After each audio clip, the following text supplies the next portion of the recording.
በኢትዮጵያ የኤርትራ ኤምባሲ ስራ አስፈጻሚ ስለወደቡ ተነፈሱም። ኢታማዦር ሹማቸው ጀነራል ፊሊጶስ በጦር ግንባር ታይተዋል።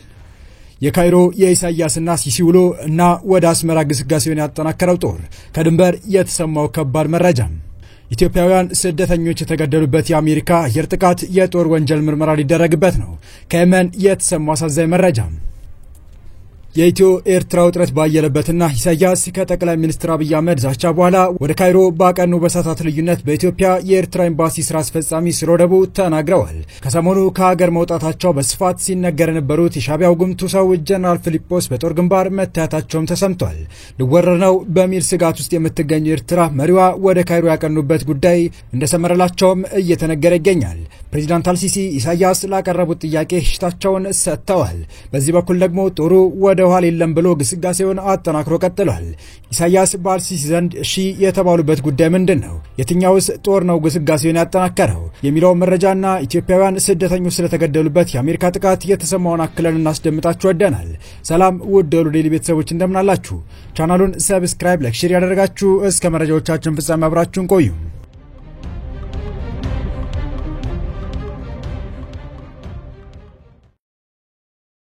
ጠቅላይ ሚኒስትር አብይ አህመድ በሰሞኑኛ የፓርላማ ንግግራቸው አሰብን አስመልክተው በሰጡት ማብራሪያ ወደቡ በድርድር ወይም በክላሽ ጉልበት መምጣቱ አይቀርም ማለታቸው አስመራን ክፉኛ አስደንግጧል። ጠቅላይ ሚኒስትሩ በፓርላማ ማረጋገጫ የሰጡበት የወደቡ ጉዳይ አስቀድሞ በፊልድ ማርሻል ብርሃኑ ጁላ የተነገረ ሲሆን ፊልድ ማርሻል ብርሃኑም አሰብ በባሌም በቦሌም መምጣቱ አይቀርም እናመጣዋለን ማለታቸው የሚታወስ ሲሆን ለ2 ሚሊዮን ህዝብ ተብሎ የ200 ሚሊዮን ህዝብ ጥቅም አደጋ ውስጥ መግባት የለበትም ሲሉም ጉዳዩ በመንግስት በኩል ቆምጠጥ ያለ አቋም እንደተያዘበት ማረጋገጫ ነው። ነገሩ ያለማራቸው ኢሳያስ አፈወርቂ ማስታወቂያ ሚኒስትራቸው በኩል ለፊልድ ማርሻል ብርሃኑ እየመጣን የሚል ንግግር ምላሽ አሰጥተው እርሳቸው የክፉ ቀን ወዳጅ ወደሚሏቸው አልሲሲ ማግናታቸው በብዙዎች ዘንድ እሺ ከዚያስ ወዲያ ያስባለ ነው። በዚህ ማለት ታዲያ ከ4 ኪሎ ቅርብ ርቀት ላይ በአዲስ አበባ እምብርት ላይ ከሚገኘው የኤርትራ ኤምባሲ ስለወደቡ አዲስ መረጃ የወጣ ሲሆን በኢትዮጵያ የኤርትራ ኤምባሲ ስራ አስፈጻሚ የሆኑት አቶ ቢኒያም በርሄ ከኢትዮጵያ ጋር ያለውን ወቅታዊ ሁኔታ አስመልክቶ አጭር መልእክት አስተላልፈዋል። ስራ አስፈጻሚው አቶ ቢኒያም ለፊልድ ማርሻል ብርሃኑ ጁላ የ2 ሚሊዮን ቁጥር ጨዋታ ምላሽ ነው የተባለ መልእክታቸው ቀጠል ሲያደርጉ አሁን ላይ ያለው የዓለም ስርዓት አንዱ ሀገር የሌላውን ሀገር ሉዓላዊነት በኩልነት መርህ በማክበር ላይ የተመሰረተ ነው ያሉ ሲሆን አንድ ሀገር ብዙ የቆዳ ስፋት ስላለው ወይም ብዙ የህዝብ ብዛት ስላለው የአንድን ሀገር ግዛት ወይም ሀብት የመጠየቅ መብት የለውም የሚል መልእክታቸውን አስተላልፈዋል። በተመሳሳይ ማስታወቂያ ሚኒስትሩ የማነ ገብረ መስቀል ባወጡት መግለጫ ጠቅላይ ሚኒስትር አብይ አህመድ ስለ ቀይ ባህር ያደረጉት ንግግር ቅዠት ስትል አጣጥለውታል። የኤርትራው ማስታወቂያ ሚኒስቴር የማነ ገብረ መስቀል የብልጽግና የአሰብ ቅዠት ከጊዜ ወደ ጊዜ እየተባባሰ ይመስላል በማለት የኢትዮጵያ መንግስት የወነጀሉ ሲሆን የቅርብ ጊዜ የህመሙ ተቀጥላ የህዝብ ቁጥር ብዛት ላይ ያተኮረ ነው ሲሉም የአቶ ቢኒያም በርሄን ሀሳብ የደገፈ መልእክታቸውን አስተላለፉት። ኤርትራውያን ባለስልጣናት ምላሽ ሰጡት። ፊልድ ማርሻል ብርሃኑ ጁላና ጠቅላይ ሚኒስትር አብይ ከቀይ ባህርና ከኤርትራ ጋር በተያያዘ ውጊያው ከተነሳ ውጤቱ ግልጽ ነው ያለን አስተማማኝ አቅም ነው ማንንም አያቆመንም ሲሉ ማስጠንቀቃቸውን ተከትሎ እንደሆነ ተመላክቷል። ይህ በእንዲህ እንዳለ ለይፋዊ የሥራ ጉብኝት ወደ ካይሮ ያቀኑት ኢሳያስና ፕሬዝዳንት አልሲሲ የውይይት ውሳኔ አስመልክቶ የጋራ መግለጫ ሲያወጡ አስመራ ለማጥፋት የዛተው ጦር ደግሞ የጀመረውን ድል በማስቀጠል ወደ አስመራ የሚያደርገው ግስጋሴ አጠናክሮ መቀጠሉን አስመልክቶ ከድንበር ከባድ መረጃ ተሰምቷል። ፕሬዝዳንት ኢሳያስ አፈወርቂና ፕሬዝዳንት አልሲሲ የሱዳንን ጦር ለመደገፍ የቀይ ባህር ደህንነትን ለማሻሻልና በሶማሊያ ላይ ለመተባበር መስማማታቸውን ይፋ ሲያደርጉ ወዲህ ደግሞ ሐምዳን ዳጋሎ ፈጥኖ ደራሽ ሰራዊት በሰሜናዊ ዳርፉር የጀመረውን ድል አጠናክሮ ወደ ሰሜን እየገሰገሰ ሲሆን ፖርት ሱዳንን ለመቆጣጠር በትኩስ ጉልበትና ወኔ እየገሰገሰ መሆኑ የተነገረ ሲሆን ቀጣይ ኢላማም አስመራ ስለመሆኗ ጥርጥር የለውም እየተባለ ይገኛል። ከወደ ካይሮ በተሰማው መረጃ የግብጽ ፕሬዝዳንት አብዱል ፈታህ አልሲሲና የኤርትራ አቻቸው ኢሳያስ አፈወርቂ ዛሬ በካይሮ ባደረጉት ስብሰባ በሱዳን በሶማሊያና በቀይ ባህር ላይ ስለተከሰቱ ለውጦች ተወያይተዋል። ይህም ሁለቱ ሀገራት በጋራ ጉዳዮች ላይ ያላቸውን የተጣጣመ አመለካከት አረጋግጠዋል።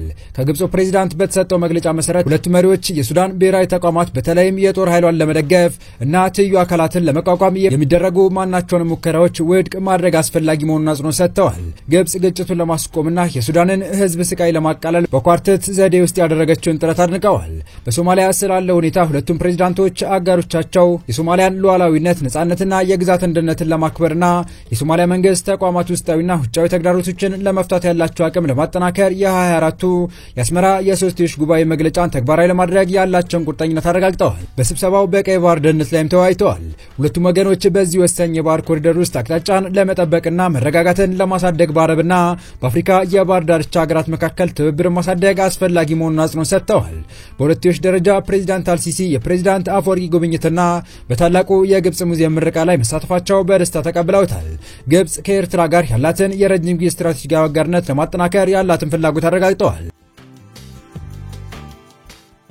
ፕሬዝዳንት አፈወርቂ በበኩላቸው ግብጽ በአፍሪካ ቀንድና በምስራቅ አፍሪካ መረጋጋትና ልማትን በማሳደግ ረገድ ላላት የአመራር ሚና ትልቅ አድናቆት እንዳላቸው ገልጸዋል። እንዲሁም የሁለትዮሽ ትብብርን ለማስፋትና አካባቢውና ዓለም አቀፋዊ ቅንጅትን ለማሳደግ ያላቸውን ፍላጎት መግለጻቸውን የግብጻዊው ጸሐፊና ጋዜጠኛ ካሊድ ማህሙድ ዘገባ አመላክቷል። ወዲህ ደግሞ ለአልቡርሃን ጦር ድጋፍ እያደረጉ ያሉ ኃይሎች አይቀጡ ቅጣት እቀጣለሁ ብሎ ይዛተው ጀነራል መሐመድ ሐምዳን ዳጋሎ ጦር ግስጋሴ አጠናክሮ መቀጠሉ ሲነገር በኤርትራና ሱዳን ድንበር ላይም ከባድ ውጥረት መስፈኑ እየተነገረ ይገኛል። በዚህ ማለት ታዲያ ከቀናት በፊት በጤና መጓደል ምክንያት ከኤርትራ መውጣታቸው ሲዘገብ የነበረው የኤርትራው ኢታማዦር ሹም ጀነራል ፊሊጶስ ወልደ ዮሐንስ ጦር ግንባር ላይ ከሰራዊታቸው ጋር መታየታቸው ተዘግቧል። የጀነራሉ ጦር ግንባር ላይ መገኘት ታዲያ ከሶስት አቅጣጫ ከባድ ጫና እየመጣባት ያለው የኤርትራ ጦር እያለፈበት ያለው ከባድ ሁኔታ አመላካች ነውም እየተባለ ይገኛል።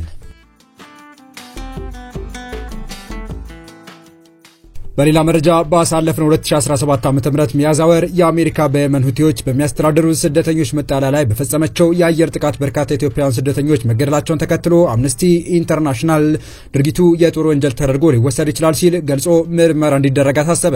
አምነስቲ የአሜሪካ ጦር ሚያዝያ 20 ቀን 2017 ዓ.ም በፈጸመውና የኦፕሬሽን ራፋ ራይደር ዘመቻ አካል የሆነው ጥቃት ዓለም አቀፍ የሰብአዊነት ሕግን የጣሰ ነበር ብሏል። እንደ ተቋሙ ገለጻ የአየር ጥቃት የተፈጸመበት መጠለያ ጣቢያ የሁቲ ባለስልጣናት በህገወጥ ስደት ምክንያት ያሰሯቸውን ስደተኞች የያዘ ሲሆን ቦታውም የሚታወቅ ሰላማዊ ሰዎች የሚገኙበት ቦታ ነበር። የአምነስቲ ኢንተርናሽናል የመካከለኛ ምስራቅና ሰሜን አፍሪካ ቀጠና ምክትል ዳይሬክተር የሆኑት ክሪስቲን ቤከር ለባደጋው የተረፉ ሰዎች የሰጡት አሰቃቂ ምስክርነት መጠለያ ጣቢያው በታሳሪዎች የተሞላ የሰላማዊ ሰዎች ህንጻ ቢሆንም ያላንዳች ጥንቃቄ እንደተደበደበ ግልጽ የሆነ ምስል ይፈጥራል ብለዋል። ይህ በዓለም አቀፍ የሰብአዊ ህግጋት ውስጥ ካሉት ዋና ዋና ግዴታዎች አንዱ የሆነውና የተጠቃው ነገር ወታደራዊ ዓላማ እንዳለው መረጋገጥ አለበት የሚለውን ዩናይትድ ስቴትስ መውጣት ባለመቻሏ የተከሰተ ነው ሲሉ ጠቁመዋል። አምነስቲ ያወጣውና በህይወት መቆየታቸው ታምር ነው በሳዳ መጠለያ ጣቢያ በሚገኙ ሲቪሎች ላይ የተፈጸመው የአሜሪካ የአየር ጥቃት የተሰኘው ዝርዝር ሪፖርት በህይወት ከተረፉ 15 ኢትዮጵያውያን ጋር በተደረገ ቃለ ምልልስ እንዲሁም የሳተላይት ምስሎች፣ ፎቶዎችና ቪዲዮዎች በመተንተን ላይ የተመሰረተ ነው። ተቋሙ በአብዛኛው በሃያዎች እድሜ ውስጥ የሚገኙ 16 ኢትዮጵያውያን ወንዶች በጥቃቱ መገደላቸው ለይቷል። በሁቲ የፍትህና ሰብአዊ መብቶች ሚኒስትሮች መረጃ መሰረት በጥቃቱ ወቅት 117 አፍሪካውያን ስደተኞች ታስረው የነበረ ሲሆን 61 መገደላቸውና 56 ደግሞ መቁሰላቸውን አትቷል። በህይወት የተረፉት ሰዎች ለአምነስቲ እንደተናገሩት የመጀመሪያው ፍንዳታ በአቅራቢያው ያለው ህንጻ ሲመታ በውስጡ ተጠለው እንደነበርም ገልጸዋል። ሁለተኛው የአየር ጥቃት የስደተኞች ማቆያ ክፍሉን በቀጥታ ከመምታቱ በፊት ለማምለጥ ሲሞክሩ ጠባቂዎች እንዳያመልጡ ለማስጠንቀቅ በሚል ወደ አየር ተኩስ እንደከፈቱ አስታውሰዋል። ጥቃቱ ተከትሎ በርካታ በህይወት የተረፉ ሰዎች እጅግ ከባድ ጉዳቶች ያስተናገዱ ሲሆን ከነዚህ መካከል የአካል መጉደል፣ የነርቭና የጭንቅላት ጉዳት የደረሰባቸው ይገኙበታል። በፍንዳታው እግሩን ያጣው የዓመቱ ኢትዮጵያዊ ሀጎስ ሞትህን ትመኛለህ ሲል ስለ ሁኔታው ተናግሯል። ሌላኛው በጥቃቱ አንድ አይኑን ያጣው ደስታ የተባለ ግለሰብ በበኩሉ ጥቃቱ ብዙ ሰዎች ገደለ፣ እኛን ደግሞ አካል ጉዳተኛ ያደረገን፣ እንዲሁም ሌሎችም በድንጋጤና በፍርሃት ውስጥ ጥሎ አልፏል ሲል አስረድቷል።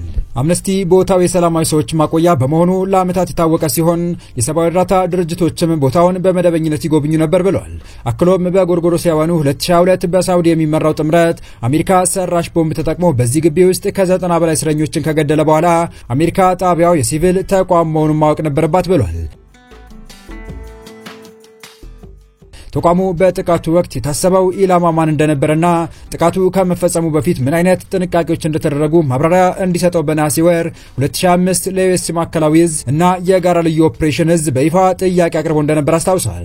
በወቅቱ የዩኤስ ማዕከላዊ እዝ በበኩሉ በሲቪሎች ላይ ለደረሰው ጉዳት የሚገልጹ ሁሉም ሪፖርቶች እየገመገመ መሆኑን በመግለጽ በአጭር ጊዜ ውስጥ ምላሽ መስጠቱን ተመላክቷል። የተወደዳችሁ የቻናላችን ቤተሰቦች ለአሁኑ ለእናንተ ይመጥናሉ ብታደምጧቸው ታተርፉባቸዋላችሁ ብለን የመረጥንላችሁ ዕለታዊ መረጃዎች እስካሁን ያደመጣችኋቸው ነበሩ። በተመሳሳይ ሀገራዊና ቀጠናዊ ጉዳዮች እንዲሁም ዓለም አቀፋዊ ጂኦፖለቲካ፣ ወታደራዊና አነጋጋሪ ክስተቶችን ለበለጠ ተከታትለን በትኩስ ይዘን እንደምንቀርብ ያሳወቅን የቻናሉ ቤተሰብ ካልናችሁ ሰብስክራይብ፣ ቪዲዮን ላይክ እና ሼር በማድረግ ተደራሽነታችንን ታዘቡ ዘንድ አክብሮታዊ ግብዣችን ነው። አበቃን። ሰናይ ጊዜን ተመኘን።